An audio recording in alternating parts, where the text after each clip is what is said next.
y a des mecs qui sont viraux sur les algorithmes, ils pensent qu'ils ont compris la nature humaine. C'est pas parce que tu as été viral sur Instagram ou sur Facebook ou bien sur YouTube que tu as compris l'humain. L'algorithme n'est pas là pour comprendre l'humain.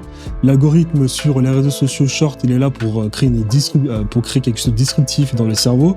Il faut que la personne reste comme un bonnet sur une vidéo. L'algorithme de YouTube, il ne cherche pas à comprendre l'humain, il cherche à comprendre les mécanismes là, à l'instant T, qui font qu'un humain peut potentiellement rester sur une vidéo, mais ça ne veut pas dire qu'il a compris l'humain. Tu peux avoir quelqu'un, par exemple, qui reçoit une bonne information dans la journée, donc il est de bonne humeur à rester longtemps sur YouTube, il peut tomber sur ta vidéo parce qu'il est de bonne humeur, boum, il regarde ta vidéo. Il peut avoir, opposément parlant, quelqu'un qui est un peu fâché, mais qui va sur YouTube se détendre, parce qu'il est fâché, il a moins de patience.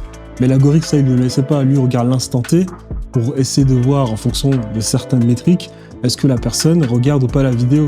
Et en fonction de cela, il booste la vidéo. Si toi, derrière, tu tombes sur que des personnes qui sont contentes, et donc derrière, ensuite, elles regardent ta vidéo de manière paisiblement, l'algorithme, lui, il récupère les informations pour tester ta vidéo à davantage de personnes. Si tu tombes sur des personnes qui sont toutes fâchées, l'algorithme, il va pas le montrer, il va pas davantage montrer ta vidéo. Là, l'humeur que je t'ai pris, là, comme point de référence, tu le prends pour maintenant le comportement de manière générale dans les personnes de ta niche.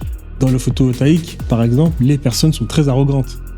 Alors que dans d'autres niches comme le développement personnel, peut-être les personnes sont moins arrogantes, elles sont peut-être juste plus en stress. Donc à partir de là, tu as des patterns qui vont revenir chez la personne qui, elle, sera plus à même de consommer ton contenu. Donc ça ne veut absolument pas dire que l'algorithme a compris l'humain. L'algorithme il regarde des métriques à l'instant T, en fonction de différents patterns, en fonction d'un pôle de personnes, à répétition, et lui derrière, il sait quels sont les trucs qu'il faut regarder pour voir s'il faut pousser ou pas ta vidéo. Donc c'est des mécanismes optimisés. Mais l'algorithme ne cherche pas à savoir exactement qui est l'humain derrière. Il en a rien à taper, l'algorithme YouTube, de savoir qui est l'humain derrière, ou comment l'humain fonctionne, ou bien est-ce qu'il a des traumas, est-ce qu'il n'a pas de traumas, est-ce qu'il est intelligent ou pas intelligent. Ça ne veut pas dire comprendre l'humain. Enfin, c'est comme un mec qui, lui, derrière, veut détendre une personne qui est beaucoup stressée, elle veut détendre cette personne qui est beaucoup stressée en lui donnant une cigarette, la personne fume sa cigarette, elle se sent mieux. Est-ce que cette personne peut ensuite dire derrière qu'elle a compris comment détendre le cerveau humain? Non, parce que la cigarette a peut-être détendu la personne, mais d'ailleurs ça nique sa santé. Bah, c'est pareil. C'est pareil avec les algorithmes Instagram. C'est pas parce que tu as réussi à faire bugger une personne pour qu'elle reste sur sa vidéo à longueur de journée en train de regarder ta vidéo que ça veut dire que tu as compris le cerveau humain. Non.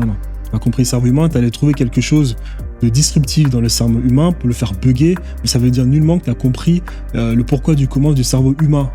Voilà. La preuve en est, si aujourd'hui je vais faire une vidéo qui est virale, qu'est-ce que je vais faire? Je peux soit mettre là un petit flash de moi à poil, soit mettre une grosse faute d'orthographe, directement ça va créer du commentaire, boum, la vidéo est virale. Est-ce que cela veut dire que j'ai compris le cerveau humain? Non, pas du tout.